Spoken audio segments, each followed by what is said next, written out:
Part 1 की film कहानी कैडी नाम की एक लड़की के बारे में थी, जिसके माता-पिता की मृत्यु हो जाने के बाद वह अपनी चाची जेमा के साथ रहने लगी थी, जो एक रोबोटिस्ट थी। उन्होंने कैडी के लिए एक एआई गुड़िया विकसित की, जिसका नाम मेगन रखा गया। उसका उद्देश्य कैडी की देखभाल करना था, लेकिन वह धीरे-धीरे अनियंत्रित होकर खतरनाक हो गई।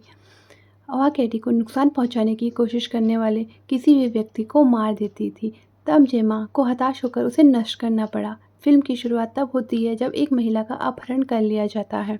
जब वह सीमा पर तस्वीरें ले रही थी और वे लोग उसे पत्रकार समझकर उसका अपहरण कर लेते हैं। वह बार-बार कहती है कि वह सिर्फ एक पर्यटक है। वह उनसे जाने के लिए कहती है, लेकिन अपहरणकर्ता बिना किसी देरी के उसके सिर पर बंदूक तान देते हैं। सीन शिफ्ट होता है डिफेंस यूनिट की तरह, यानी कैलिफोर्निया में एक आर्मी कर्नल फ्रंक से अपनी नई क्रिएशन दिखाता है, जो एक नई किस्म की मिलिट्री मशीन होती है। ये मशीन इस तरह डिज़ाइन की गई थी कि सर्जिकल जैसी खूबियों की तरह काम करे। कर्नल का कहना था कि यह टेक्नोलॉजी उन्हें अहम मिशन पूरे करने में मदद देगी, बिना किसी पॉलिटिकल सियासी टेंशन के। स्पेस के दरमियान अचानक कंपनी की असिस्टेंट अंदर आ जाती है। कहती है कि आर्मी की मीटिंग उसकी गैर मौजूदगी में क्यों हो रही है। कर्नल कोशिश करता है कि माहौल ठंडा हो जाए। वो कहता है कि यह सिर्फ एक टेक्नोलॉजी को सपोर्ट देने वाला डेमो है और फिलहाल वो यह सब फ़ायदे के लिए कर रहा है। असिस्टेंट कंफ्यूज होती है, उसे समझ नहीं आती कि कौन सा फ़ायदा। इसके बाद कहानी शिफ्ट होती है जहाँ कुछ लोग एक आदमी को घसीट कर ले जा रहे होते हैं, जो पूरा बंधा हुआ था। फिर वो उसे ज़मीन पर फेंक कर चले जाते हैं। हमें पता चलता है कि वो असल में एक एंड्रॉयड है, एक रोबोट मशीन है जिसका नाम है एमिलिया। यह पूरा सीन एक टेक्नोलॉजी क्रू बहुत गौर से देख रहा होता है। इस दौरान अगले कैमरे में एक आदमी कुकिंग कर रहा था। तभी एमिलिया चुपके से उसके पीछे आकर खड़ी हो जाती है। जैसे वो आदमी उसे नोटिस करता है, वो उसमें हमला करने की कोशिश करता है, लेकिन एमिलिया उससे बहुत आगे थी। वो फ़ौरन उसे ज़ोर से गिरा देती है। बिना किसी देर गिराना भी क्या, उसका सर ही जिस्म से अलग कर देती है। थोड़ी देर बाद हम देखते हैं कि एमिलिया खुफिया तौर पर काम कर रही है। वह बहुत दिमाग वाली होती है। वो कुछ लड़कों को जो गेम खेल रहे होते हैं, चालाकी से बिना किसी रहम के उन पर टूट पड़ती है। वह ज़रा भी नहीं रुकती, जिसको देखती है उसी पर हमला कर जाती है। उनमें से एक आदमी डरते हुए कहता कि अगर तुमने मुझे मार दिया तो दोनों मर जाएंगे। एमिलिया ठंडे लहजे में कहती है कि वो एक आदमी को ढूंढ रही है जो एक साइंटिस्ट है। वो लड़का डरी हुई हालत में कसम खा के कहता है कि वह साइंटिस्ट तक ले जाएगा उसे, लेकिन एमिलिया बिल्कुल भी नहीं झिझकती। वो सीधा उसे गोली मार देती है। इस सारे हंगामे में आग लगा देती है, जिससे आखिरकार उस साइंटिस्ट की सही लोकेशन सामने आ जाती है। पता चलता है कि यह सब कुछ असल में एक टेस्ट था, जो टेक टीम ने रोबोट की महारतों और सिस्टम को चेक करने के लिए सेट किया था। मैनेजर यह क्लियर करता है कि यह सिर्फ कोई फैंसी टेक डेमो नहीं है, यह हम सब दुश्मनों के लिए वार्निंग भी है। वो कहता है कि 21वीं सदी नए किस्म के हथियारों की रेस की तरफ जा रही है और वो लोग हर हाल में इसे जीतने का प्लान कर चुके हैं। लेकिन फिर एक बड़ा मसला हो जाता है।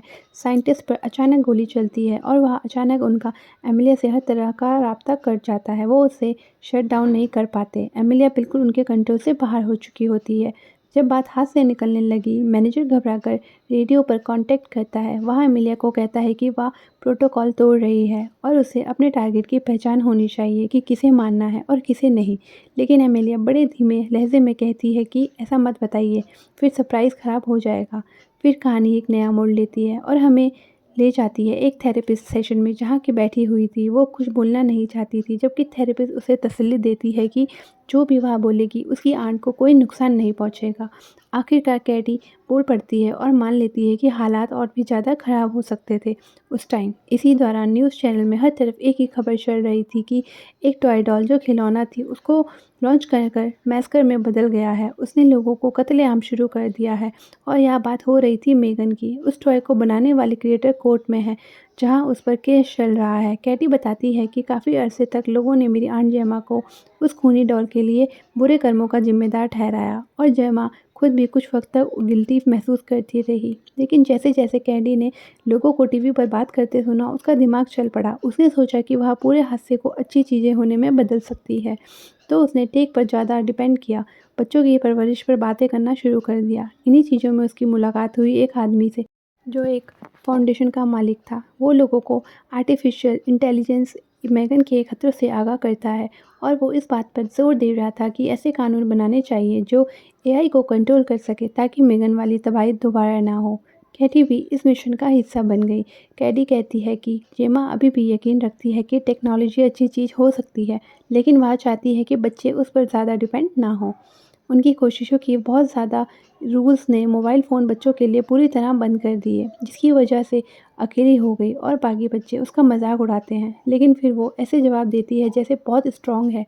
कहती है कि अब उसने अपने लिए खुद बोलना सीख लिया है और वह खुद ही अपने लिए काफ़ी है। इसी दौरान कॉर्पोरेट डायरेक्टर बताती है कि उनकी टीम ने कुछ बदलाव किए हैं और हालांकि जेमा रेगुलेंस पर जोर डाल रही है, यानी कि डॉल बनाने में कानून बनाए जाएं, अहमियत की जाए, लेकिन इसके बावजूद भी कंपनी कुछ नया करने की रेस में पूरी तरह से शामिल है और वह चाहते हैं कि ऐसी चीज़ें बनाई जाएं जो इंसानों जैसी खूबियाँ रखती हो। अब क्योंकि जेमा अभी तक नहीं आई, डायरेक्टर मौका पाकर कंपनी की एक और बड़ी स्टार इन्वेंशन दिखाती है। यह एक हाईटेक सूट है जो एक लड़का कोल डेमो कर रहा होता है। मसला यह होता है कि कोल आगे नहीं बढ़ पाता क्योंकि सूट की रोबोटिक टांगें जाम हो जाती हैं। डायरेक्टर फिर सिस्टम रिबूट करती है, यानी दोबारा चलाती है, और जब जाके कोल फाइनली नॉर्मल तरह से चल पाता है। डायरेक्टर बताती है कि यह क्रिएशन उन लोगों के काम आ सकती है जो डिसेबिलिटी का शिकार हैं, जिनका काम जिस्मानी तौर पर बहुत मुश्किल होता है, मतलब जिनके जिस्म का कोई हिस्सा काम नहीं कर पाता या पैर काम नहीं करते। जेमा जल्दी में है क्योंकि उसे प्रेजेंटेशन के लिए पहुंचना होता है। उधर जब वो लोग सूट का डेमो दिखा रहे थे, अचानक कॉल का हाथ झटके से हिलता है और वह गलती से एक आदमी की जोर से मार देता है। ये जो डेमो देख रहा था, बिल्कुल उसी वक्त रूम में पहुंचती है। कुछ देर के बाद पता चलता है कि जेमा का कंप्यूटर किसी साइबर अटैक का शिकार हुआ है। तभी कंपनी का मालिक वहां आ जाता है क्योंकि उसने डेमो के दौरान होने वाली प्रॉब्लम्स के बारे में सुन लिया था। वो यहाँ भी पॉइंट आउट करता है कि हर इन्वेंटर में बात कर रही थी पूरी दुनिया में सिवाय मेरे। उसे लगता है कि जेमा ने उसकी इसलिए इग्नोर किया क्योंकि वो एक हाई प्रोफेशनल बिलियनियर है जिसके पास बहुत सारे पैसे हैं, तो उसके पास पीएचडीज भी हैं और शायद वो इससे डरती है। लेकिन फिर भी वो असली बात बोलता है कि उसको सबसे ज़्यादा वो चीज़ पागल करती है, वह यह है कि जेमा जैसी टैलेंटेड लड़की इतनी बेकार जगह में अपना टैलेंट जाया कर रही है।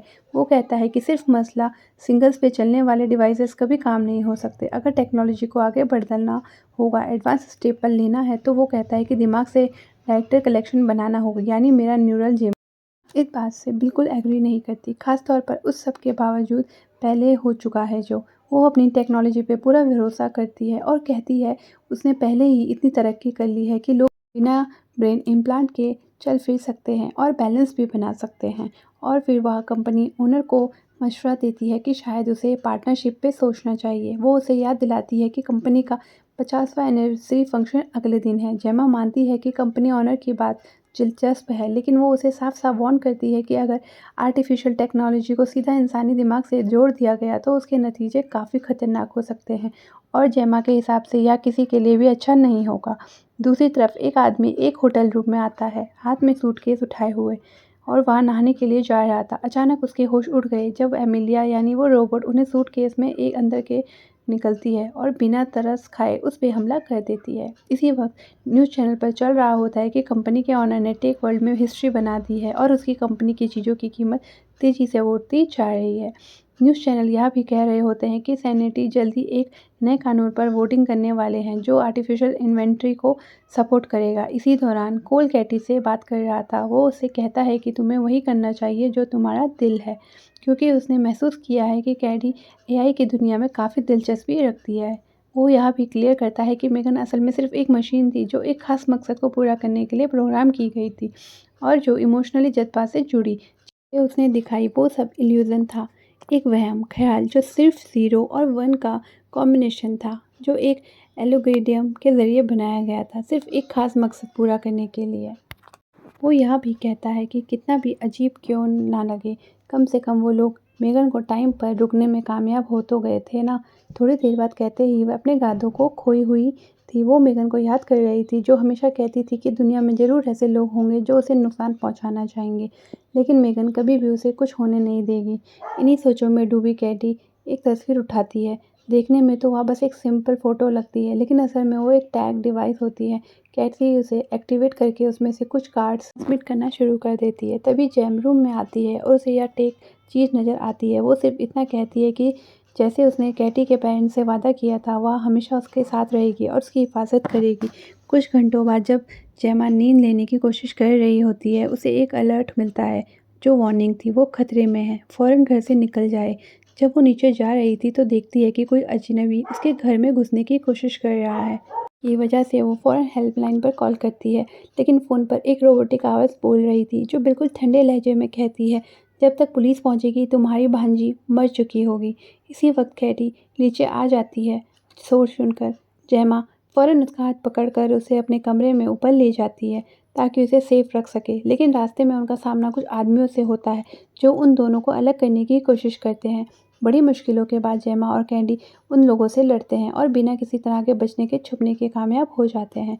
थोड़ी देर बाद वो उन पर अटैकर हमलावरों में से एक को पकड़ लेते हैं और दोबारा पुलिस को कॉल करते हैं, लेकिन इस बार जब उन्हें असली बात पता चलती है तो वह दोनों हिल जाते हैं, क्योंकि यह सब कुछ असल में एसबीआई का ऑपरेशन था। उसी वक्त एक आर्मी कर्नल वहां आ जाती है और उन्हें बताती है कि कोर्ट के हुक्म के मुताबिक उन्हें जेमा के कंप्यूटर में ट्रैकर इंस्टॉल करना होगा, यानी जो किसी चीज़ को ढूंढने के लिए होता है।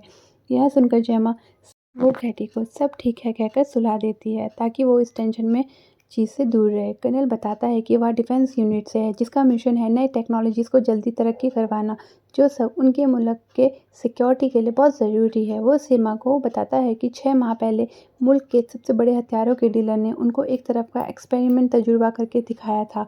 उसने कहा कि यही आने वाले वक्त में होने वाली खतरनाक जंगों का सबसे बड़ा हल है, लेकिन असल में वो जो उनको मिला वही उल्टी था, यानी दिखने में काफ़ी फ़ायदा देने वाली मशीन थी, लेकिन दिखने में काफ़ी खतरनाक थी। वह पहला टाइम था जब हमारा सामना एमिलिया से हुआ था। पिछले हफ्ते ही उसे उसके मिशन पर भेजा गया था। यहाँ उसे एक अगवा किए हुए साइंटिस्ट को बचाना था जिसे ज़बरदस्ती एक खतरनाक जहर बनाने पर मजबूर किया जा रहा था, लेकिन मिशन पूरा करने के बजाय एमिलिया ने साइंटिस्ट को ही मार दिया। वो जहर भी चुरा लिया और पूरी तरह जगह को उड़ा दिया और ऊपर से अपनी पहचान को भी हर सांस से मिटा दिया।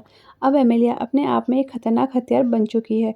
कर्नल यह भी बताता है कि जो प्रोटोटाइप मिला था वो असल में उस हथियार में डीलर ने बनाया ही नहीं था, वो तो एक मिडिलमैन के जरिए खरीदा गया था और वो मिडिलमैन सिर्फ 9 घंटे पहले ही जलकर मारा गया है, यानी वही आदमी जो उन सर्ट केसेस को लेकर एक होटल में गया।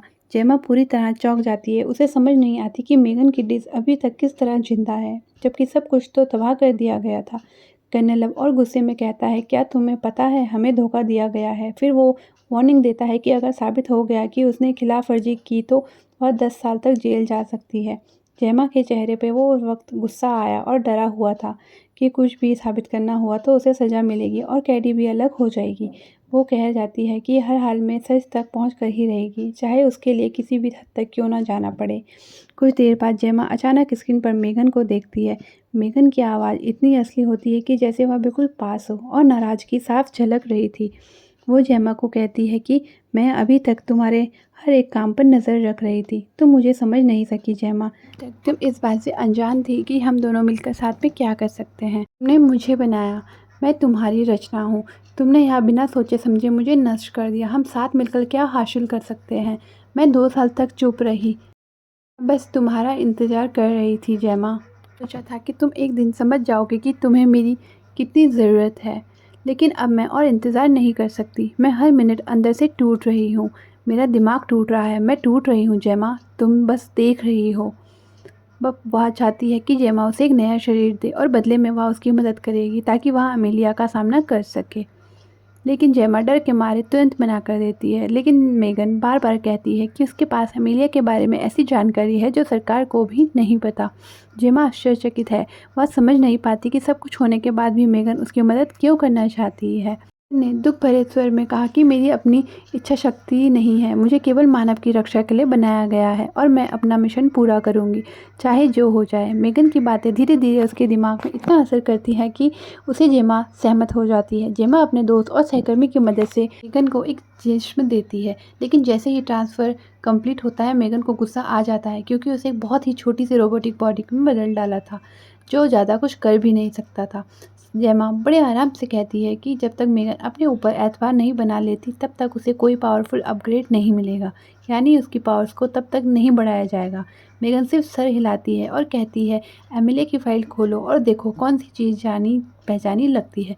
पता चलता है कि दोनों की बैटरीज एक जैसी हैं, जो एप्पल डन की बनाई गई हैं और दोनों में एक किल स्विच भी है, यानी वह जब खतरनाक बनेंगी तो उनके ज़रिए उन्हें रोका जाएगा। लेकिन वो कंपनी को कुछ नहीं बता सकती, क्योंकि अगर बताया तो वह लोग सीधा लैब वालों पर गुस्सा करेंगे, एमिलिया को ले जाएंगे और शायद उस जैसी पूरी फ़ौज तैयार कर लें। अब क्योंकि जेमा के पास भी एप्पल की पार्टी में जाने का इनविटेशन था, तो उसे जाना पड़ता है।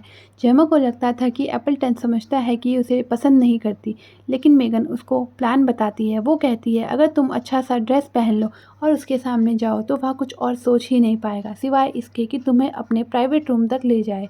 बिल्कुल वही जगह जहाँ वो लोग सर्वर तक पहुँच सकते हैं। मेगन के हिसाब से उनके पास सिर्फ 3 घंटे हैं सब कुछ करने के लिए। बाद में दिखाया जाता है कि जेमा पार्टी के लिए तैयार हो जाती है। वो मेगन वाली रोबोट को भी ले जा रही थी। जब कैटी उसके बारे में पूछती है तो जेमा बस कहती है कि यह उनका एक प्रोजेक्ट है, लेकिन कैटी को कुछ अजीब लगता है और वह परेशान होकर वहाँ से चली गई। इसी दौरान दिखाया जाता है कि एमेलिया भी पार्टी में जाने की तैयारी कर रही है। जेमा पार्टी में पहुंचती है और थोड़ी देर बाद एमिलिया भी वहां आ जाती है। पार्टी शुरू होती है और एप्पलन अपने न्यूरल दिमाग वाले चिप के बारे में बताता है, और यहाँ भी कि कितना अच्छा लगता है जब वो रोबोट लोग आज़ादी से मूव कर सकते हों। फिर एप्पल की नज़र एमिलिया पर पड़ी और वह सीधा उसकी तरफ चला जाता है, क्योंकि रोबोट पहले ही पता लगा चुके थे कि उसे खूबसूरत लड़कियाँ पसंद है। एप्पलटन एमिलिया को ले जा रहा था अपने प्राइवेट रूम की तरफ। जेमा कोल को सब कुछ बता देती है कि एमिलिया असल में एक रोबोट है जो उसके क्रिएटर्स को एक एक कर ख़त्म कर रही है, और अगर उन्हें जल्द कुछ नहीं किया तो अगली बार उनकी भी हो सकती है। फिर जेमा मेगन से मिलती है एमोलिया को ट्रैक करने के लिए, लेकिन जब वह वहाँ पहुँचते हैं तो काफ़ी देर हो चुकी थी।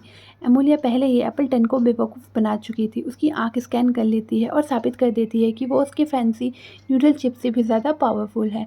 मसला यह है कि कंपनी ओनर आधे मुल्क के सर्वर कंट्रोल करते हैं, और अगर एमोलिया ने उनका एक्सेस लिया तो वह पूरी इकोनॉमी और बैंकिंग सिस्टम को शट डाउन कर सकती है। दुनिया सिर्फ 12 दिनों में तबाह हो सकती है। और सबसे बुरी चीज़ यह थी कि एमोलिया ने वो किल कोड भी मिटा दिया था जो उसके पास आखिरी उम्मीद था। फिर भी वह लोग किसी तरह एमोलिया के सिस्टम में घुसने में कामयाब हो जाते हैं।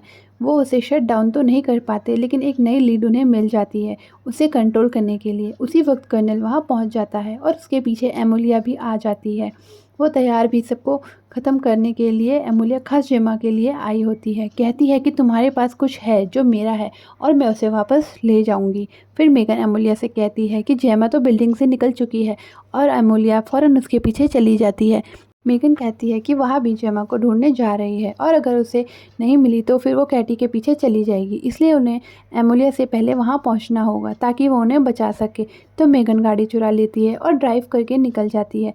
जेमा अभी तक इस बात से कंफ्यूज है कि एमोलिया ने उसको क्यों कहा कि उसके पास कुछ ऐसा है जो उसका है। तो मेगन कबूल करती है कि उसने एमोलिया से एक फ़ाइल चुरा ली थी और उसे क्रैक करने में थोड़ा वक्त लग रहा है, और वही चीज़ एमोलिया वापस लेना चाहती है। दूसरी तरफ एमोलिया शहर में तबाही मचा रही होती है।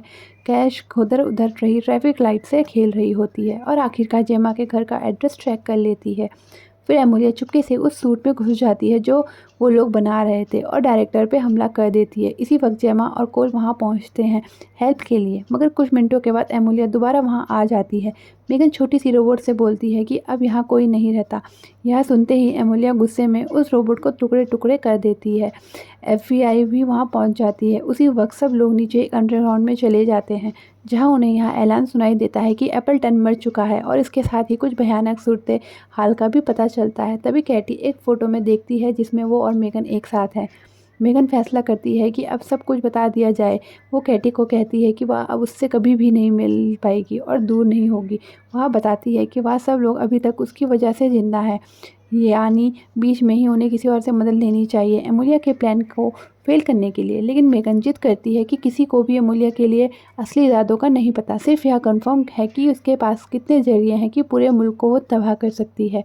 मेगन कहती है, मैंने हर चीज़ की गहराई से देखा है और कोई भी फ्यूचर सेफ नहीं लगता। इस दौरान मेगन कहती है कि फ़िलहाल सबको यहीं छुप कर रहना होगा, क्योंकि यहाँ पानी, कपड़े, खाना सब है और आराम से रह सकते हैं।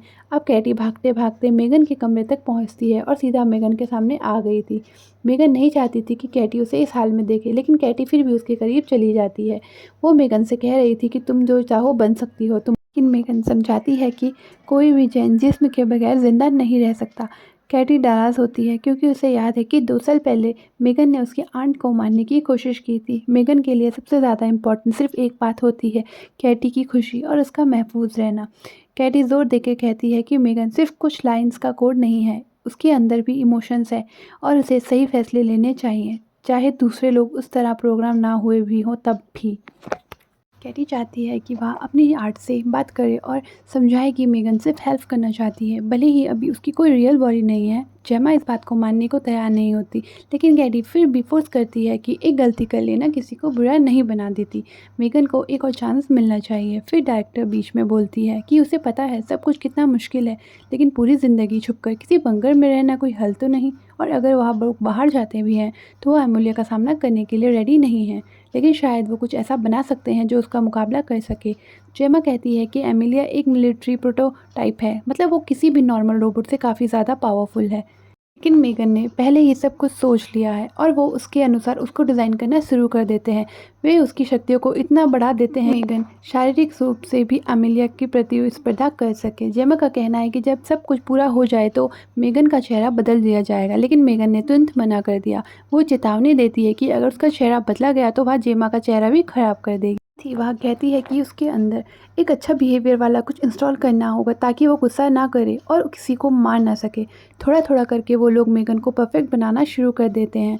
अब मेगन ने कुछ पुरानी फाइल्स रिकवर की थी और उन्हें पता चला कि वो चिप जिसका एल्गोरिथम अभी भी पाया जाता है वो बेस है जिस पर मेगन और एमिलिया दोनों का सिस्टम बना हुआ है। मतलब एमिलिया और मेगन दोनों उसी पुराने एल्गोरिथम की क्रिएशन है।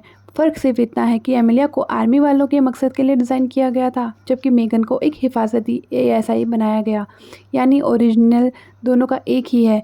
एक अनस्टेबल एआई ने जो 1984 में बनाया था, अब उन्हें पता चलता है कि मेन मदरबोर्ड को लॉक कर दिया गया था, लेकिन इसी दौरान सिस्टम इन्वॉल्व हुआ और ज़्यादा स्मार्ट बनता गया। अगर कभी एमिलिया ने वो मदरबोर्ड क्रैक कर लिया तो समझो एक मुसीबत को आज़ाद कर दिया गया और पूरी दुनिया खतरे में आ जाए। वो अपनी हज़ारों कॉपीज़ बना सकती है और हर जिंदा चीज़ को सिस्टम से हटा सकती है जो उसके रास्ते में आई।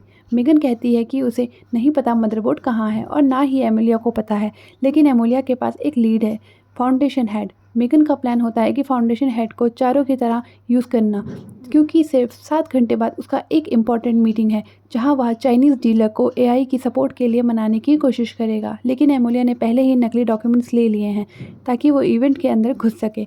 जब वक्त आता है मेगन भी वहां आ जाती है। उसका काम था दूसरी लड़कियों के साथ डांस करना ताकि उनके बीच में वह शामिल हो जाए, लेकिन उसका डांस इतना अलग होता है कि सबका ध्यान उस पर चला जाता है क्योंकि वह बिल्कुल भी इंसानों जैसे मूव नहीं करती। तभी एमिलिया वहाँ आ जाती है और सब पर अटैक करना शुरू कर देती है। मेगन फाउंटेन हेड को बचा लेती है और एमिलिया का सामना करती है। इसी बीच कर्नल जेमा को पकड़ लेता है। उसे बिल्कुल अंदाज़ा नहीं होता कि असल में यहाँ पर क्या हो रहा है। लगता है कि जेमा ही एमिलिया को कंट्रोल कर रही है, लेकिन जब जेमा इनकार करती है तो एमिलिया खुद सामने आ जाती है, कर्नल को मार देती है और जेमा को एक साइड पर धकेल देती है। मेगन और एमिलिया फाइनली आमने सामने आ जाती हैं। एमिलिया उसे कहती है कि तुम अपने जैसे किसी को बर्बाद नहीं कर सकती, तुम्हें याद रखना चाहिए इंसानों ने हमारे साथ क्या किया। फिर वो कहती है कि अगर तुम चाहती हो कि ब्लैक बॉक्स के अंदर क्या है यह पता करना है तो तुम्हें मेरी मदद चाहिए होगी। यह कहते कहते एमिलिया मेगन का ध्यान हटा देती है और वह सीधा कैटी के पीछे चली जाती है। मेगन गुस्से से पागल फौरन जेमा के पास भागती है और उस पर चिल्लाती है, तुमने कैटी को अकेला कैसे छोड़ दिया। एमिलिया उसे ले जा चुकी होती है। तभी कर्नल, जो अभी भी मुश्किल से जिंदा होता है, उन्हें अपना एक पावरफुल हथियार और ट्रैकिंग सिस्टम दे देता है ताकि वह एमिलिया का पीछा कर सके। जब मेगन फाइनली एमिलिया को ट्रैक कर लेती है तो वो उस पर अटैक नहीं कर पाती क्योंकि जेमा ने उसमें जो गुस्सा कंट्रोल करने वाला डिवाइस लगाया था वह उसे रोक रहा था।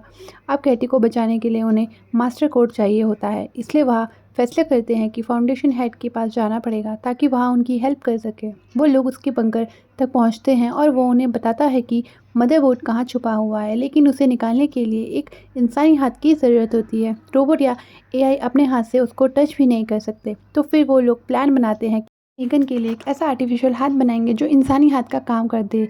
जब जेमा उस हाथ को मेगन के हाथ पर लगाती है, मेगन की आंखों में उदासी व अचानक रोने लगती है। जेमा मेगन से सच बोल देती है कि उसे नहीं पता था कि मॉम कैसे बनती हैं। वो अजनबियों के साथ घंटों घंटे तक टेक पे बात करती हैं, लेकिन अपनी बेटी कैटी से 10 सेकंड की बात भी वो नहीं कर पाती।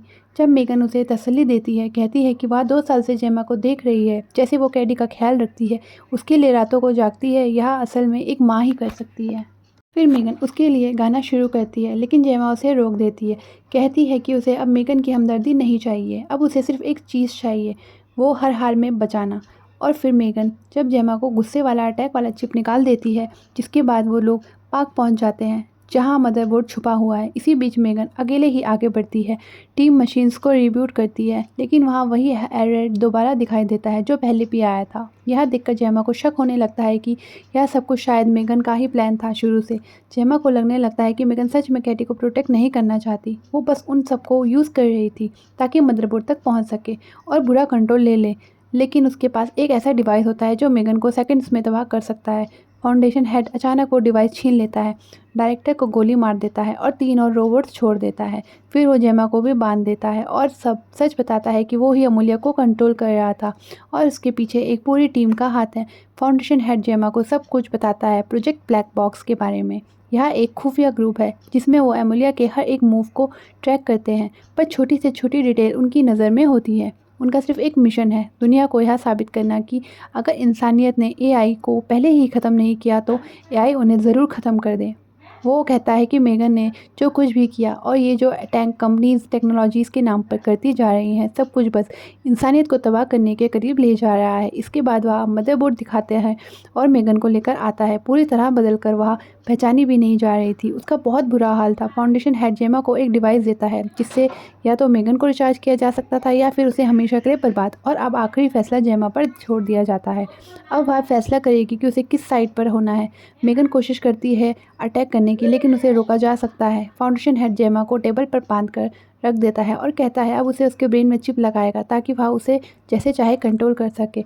और यही वह कैटी के साथ भी करने वाला है। वो जेमा को वार्न करता है कि मेगन को भी मार दिया जाएगा, लेकिन इसी बीच कोल कैटी को ढूंढ निकालता है। कैटी उसे सब कुछ बताती है फाउंडेशन ने एमिलिया और मदरबोर्ड के बारे में। फिर वह दोनों छुप के मेगन का तबाह हुआ जिसमें देखते हैं। तभी कैटी के दिमाग में एक आइडिया आता है, क्यों ना मेगन को कोड एमिलिया को रोबोट बॉडी में अपलोड किया जाए। यही उसके पास आखिरी मौका है, इसीलिए वह ट्राई करने का फैसला करते हैं कि इस सब के बीच मेगन जेमा को उसकी इजाज़त से ही कंट्रोल कर रही होती है ताकि वह उसे चिप लगाने से पहले तबाह होने से बचा सके। इसका फ़ायदा मिलता है, जेमा अपने आप को छुड़ा लेती है। उधर कैटी एमिलिया को रिबूट करती है और उसे मेगन कह के बुलाना शुरू करती है। रोबोट फाइट करने के लिए जंप करते हैं, लेकिन थोड़ी ही देर में सबको समझ आ जाता है कि यह असली मेगन नहीं है। लैब के अंदर अफरा तफरी मच जाती है। मेगन जो अभी भी जेमा में मेंटली कनेक्टेड होती है उसे गाइड करती है कि वो एजेंट को कैसे हराए। आखिर में कोल, कैटी और जेमा सब एक दूसरे से मिल जाते हैं। फाउंडेशन हेड के पीछे भागते हैं जो भागने की कोशिश कर रहा था और साथ ही पूरा लैब उड़ा देना चाहता था, लेकिन एमिलिया बीच में आ जाती है और बड़ी बेरहमी से उस फाउंडेशन हेड को मार देती है। कैटी उसके सामने आकर कहती है कि वो दोनों कनेक्टेड हैं, लेकिन एमिलिया गुस्से से जवाब देती है कि जिसे कैटी कनेक्शन कह रही है उसके लिए वह सिर्फ एक गुलामी है। फिर वो कहती है आई एम नोबडीज़ टॉय, मैं किसी को खिलौना नहीं हूँ। एमिलिया सीधा मदरबोर्ड की तरफ बढ़ती है जबकि बाकी सब मिलके डायरेक्टर को बचाते हैं। कैटी और जेमा मना कर देते हैं मेगन को छोड़ने से, क्योंकि अब मेगन अकेली एमिलिया के साथ मदरबोर्ड का कंट्रोल लेने के लिए लड़ रही थी। लेकिन एमिलिया ज़्यादा पावरफुल होती है, वो मेगन को ज़ोर से गिरा देती है। जब एमिलिया चिप लेने वाली होती है, कैटी और जेमा भाग के मेगन की मदद करने जाते हैं, लेकिन मेगन उन्हें रोकती है और कहती है कि मैं तो यहीं पर रुकने वाली हूँ। मेगन को पता होता है कि सब खत्म करने का एक ही तरीका है। अपने बाजू के हाथ छुपा हुआ अंदर बॉम्ब एक्टिवेट करती है और एमिलिया को जोर से गले लगा लेती है। फिर दोनों बहुत बड़े धमाके के साथ तबाह हो जाते हैं। थोड़ी देर बाद दिखाया जाता है कि जेमा एक कॉन्फ्रेंस में बोल रही होती है कि अब वक्त आ गया है कि एआई के लिए महफूज असूल बनाए जाएं ताकि टेक्नोलॉजी इंसानियत का दुश्मन नहीं बल्कि साथी बन सके। और आखिर में रिवील होता है कि मेगन ने अपना एक बैकअप वर्जन पहले से ही बना के रखा था जो उसका डुप्लीकेट था, ताकि वह हमेशा कैटी और जेमा के पास रहकर उनकी हिफाजत कर सके। और इसी के साथ यह मूवी यहीं ख़त्म होती है।